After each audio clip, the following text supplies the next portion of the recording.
Hello hi friends, ఈరోజు recipe వచ్చేసి veg fried rice అన్నమాట.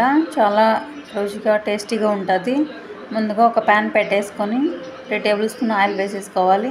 ఇందులోకి సన్నగా తరిగిన పచ్చిమిర్చి, సన్నగా తరిగిన వెల్లుల్లి రెబ్బలు, సన్నగా తరిగిన అల్లం ముక్కలు, సన్నగా తరిగిన ఆనియన్స్ వేసుకొని క్యారెట్, బీన్స్ అలాగే క్యాబేజీ వేసుకొని ఫ్రై చేసుకోవాలి.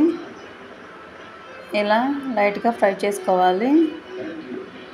ఇలా వేగిన తర్వాత సాల్ట్ 1 టేబుల్ స్పూన్ మిరియాల పొడి వేసుకొని బాగా కలుపుకోవాలి.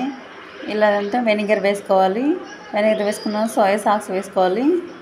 సోయా సాస్ వేసుకున్న తర్వాత టమోటా కెచప్ వేసుకోవాలి. టమోటా కెచప్ వేసుకొని ఒకసారి బాగా కలుపుకోవాలి. ఇప్పుడు ఉడికించిన అన్నాన్ని వేసుకొని బాగా కలుపుకోవాలి. స్ప్రింగ్ ఆనియన్స్ వేసేసుకొని ఒకసారి బాగా మిక్స్ చేసుకోవాలి.